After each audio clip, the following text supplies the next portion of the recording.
Well, here I am again, Jeffrey Davis, the host of Radio Entrepreneurs, uh, management consultant by day, and I guess radio host by night, which is not exactly accurate. They sort of blur each other out in these COVID times. But during COVID, it's great to be able to talk to people and find out how people are dealing with this economy and adapting because it's all about change. It's not survival of the fittest, it's the survival of the adaptable. And that's what COVID has really taught all of us. And so we're glad to see Dave Roccio back, partner at Lando Anastasi. Last time we talked about startups, and we're going to start up again, aren't you? You're going to start up with me. Yeah, exactly. Get going again. Thanks for I'm having me. ready for you. No, thanks for having me, Jeff. I really appreciate it. Hey, David. Yeah. I'm always been a fan of startups. Not always the most realistic people I've ever come in touch with business.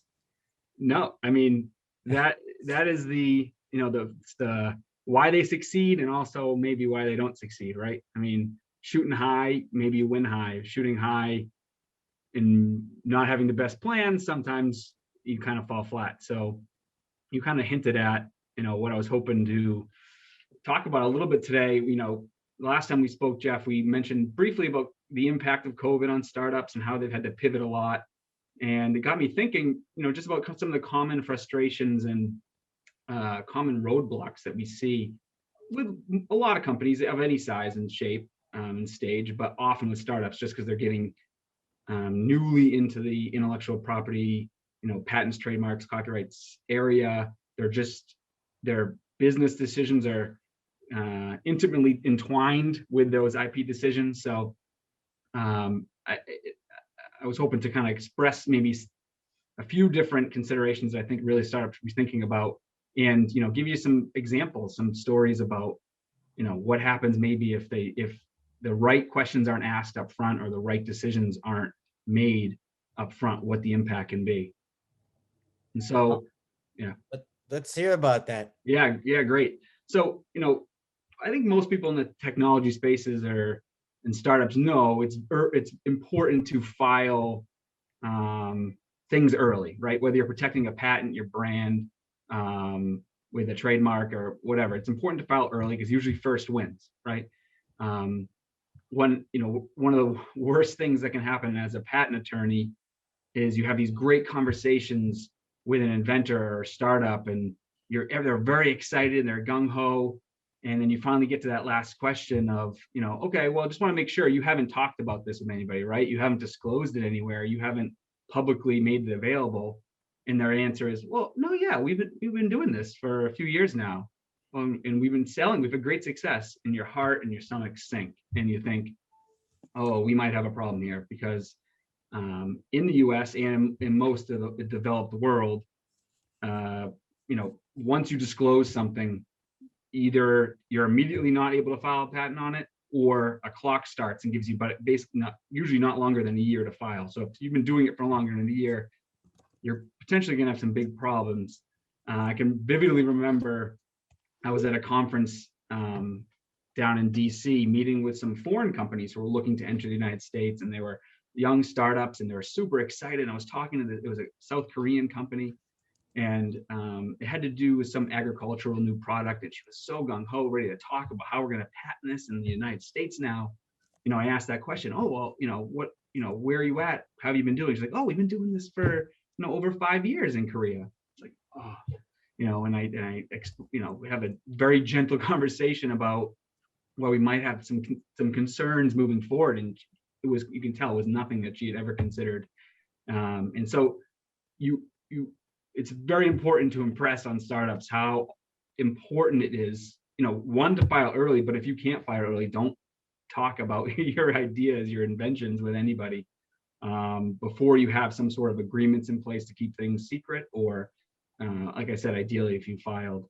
And so that's kind of a horror story on the patent side. And it also applies on the trademark side. While there's no bars for filing trademark applications based on what you've done or not done, or who you've talked to, there's business considerations. I mean, you file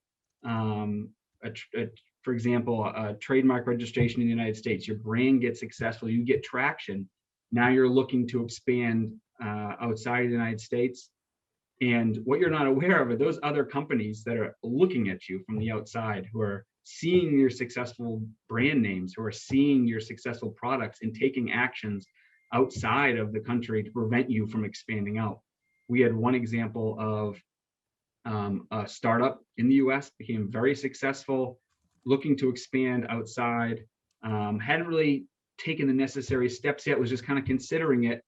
The next thing you know, we get an email from a Chinese firm saying, hey, just so you know, we noticed this other party just registered your name in China. They're not doing anything. It's clearly a holding company, but they're registering your name, and now they want to reach out, and they want you to spend X money to buy it from them, and guaranteed that amount of money is less than what it's going to cost to go fight about your name, right? All could have been prevented if at the earliest stages of filing those considerations for, well, are we going to go in a foreign country? Are we going to expand beyond the borders of the US? Maybe we should think about taking some of these preliminary actions to protect us so we're not in a bind moving forward. Wow. Yeah. So what are the implications of this for entrepreneurs? Yeah, I mean, it could be, you know, at business limiting or business busting, right? I mean, if you develop a new technology and it's a core of your company, it's going to be the core of your company. Everything is going to be based on you having the rights to operate in a certain way because you get a patent on it, and then you're not able to. And some in your competitors, maybe at a larger company, maybe at a similarly situated company, but just maybe they're abroad. And now they can do what you do, but do it cheaper, or maybe they have the infrastructure to do it more efficiently, or just to do it at all, right? A lot of startups don't have the necessary tools to advance the ball quite yet. So it could totally blow up what your business plans are, or really sink you. So it's really important to think about these things early and talk to somebody early who might be able to lead you in the right directions or ask the right questions. And it's not one of those things that you should really put on the back burner and just we'll figure it out later kind of thing. Well, it's kind of interesting. We've spoken to a few people at Lando and Anastasi. It seems like you're just a herd of IP animals. Is that right? That's right. That is. No, that's right. And that is our focus. I mean, we handle other ancillary areas sometimes, but I mean, our core is, helping clients protect their IP, whatever form that may take, whether it be in the inventions, their brand, their trade secrets, whatever. So before COVID, did you guys have company parties, and one guy would tell a joke, and another one would say, "Is that your joke? That's my joke. I registered that joke." No, thankfully not. That would have been horrible. That's my story. I dated her. You didn't. I want to see the IP on that. Who did it first? Yeah, no, there are a lot of bad IP. I don't remember any now. There are a lot of bad patent IP jokes, but there's none of that bickering. Is there a personality stereotype to an IP lawyer? I mean, yeah, you think because of state attorneys and litigators and criminal attorneys, there's a character to them. Oh, I mean, well, you think about what it takes to be really a patent attorney, right? Most of us are mainly dealing in the patent space. Some of us deal in other, trademarks and copyrights, but the majority of what we do is in the patents. And to practice before the patent office, you have to have an engineering or science degree, right? So take those stereotypical engineering science degree traits, move that over to us, and it's basically the same. I'll continue to tease you. I don't think I've ever been invited to a dinner party and someone says, "Jeff, you got to come. There's an IP attorney coming." We're not usually the, I got to talk to this guy. It's really good, really interesting. Yeah. I'm going to sit you beside the IP guy. You're going to love it.